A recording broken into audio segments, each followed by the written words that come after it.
सन 2012 में India against corruption, जो कि अन्ना हजारे के नेतृत्व में आरंभ हुआ। और उस समय भारत में कांग्रेस और दिल्ली में भी कांग्रेस की सरकार थी। उस समय भारत में एक और राजनीतिक पार्टी का उदय होता है जिसका नाम आम आदमी पार्टी है, जिसके राष्ट्रीय अध्यक्ष केजरीवाल हैं। केजरीवाल पहली बार चुनाव 2013 में लड़े और मज़े की बात यह है कि वह दिल्ली की सबसे बड़ी दूसरी पार्टी बनी और उसने साथ ही मिलकर कांग्रेस के साथ मिलकर सरकार बनाई, जिसके विरुद्ध उसने इंडिया अगेंस्ट मूवमेंट छेड़ा था।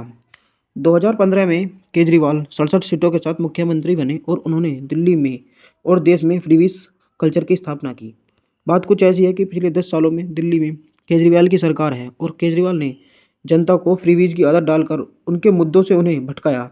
देखा जाए तो दिल्ली में दिल्ली के लोगों को मूलभूत आवश्यकता नहीं मिल पा रही हैं, जैसे स्वच्छ पानी, और पानी की उपलब्धता भी बहुत कम है। सांस लेने के लिए स्वच्छ हवा भी नहीं है, सड़कें खराब हैं। यमुना की सफाई के लिए 2015 से प्रत्येक वर्ष बजट में यमुना सफाई के लिए पैसों का आवंटन किया जाता है, परंतु अभी तक यमुना की सफाई नहीं हो पाई है। वो 10 साल के बजट का पैसा कहाँ गया, इसे कोई नहीं पूछेगा, क्योंकि जनता को तो फ्रीबीज से भटका रखा है।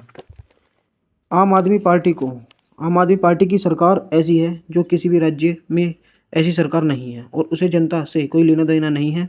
उसे दिल्ली में केजरीवाल सरकार ने जनता को शराब में एक के साथ एक फ्री का कल्चर डेवलप किया था, तो फिर जनता ने ज़्यादा शराब पीना शुरू किया और बहुत लोग ऐसे रहे जो बहुत गंभीर बीमारी की चपेट में आ गए और बहुत महिलाएं ऐसी थी जो परेशान हो गई और उसका परिणाम स्वयं केजरीवाल को ही झेलना पड़ा। भ्रष्टाचार के मामले में जेल जाकर केजरीवाल की देश विरोधी भावना भी किसी से छुपी नहीं है।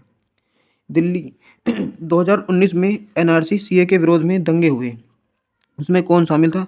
केजरीवाल का विधायक। और कई बार रामनवमी के जुलूस पर भी दिल्ली में पत्थरबाजी हुई, उसमें कौन शामिल था? केजरीवाल का विधायक ताहिर हुसैन। और हद तो तब हो गई जब 5 अगस्त 2019 को केंद्र सरकार द्वारा धारा 370 हटाया गया, तो जम्मू कश्मीर में को केंद्र शासित प्रदेश बना दिया गया। फिर 2024 में जम्मू कश्मीर में चुनाव हुआ और जम्मू कश्मीर की क्षेत्रीय पार्टी नेशनल कॉन्फ्रेंस ने धारा 370 को वापस लाने के मुद्दे पर चुनाव लड़ा और कांग्रेस के साथ गठबंधन में वह चुनाव जीत भी गई।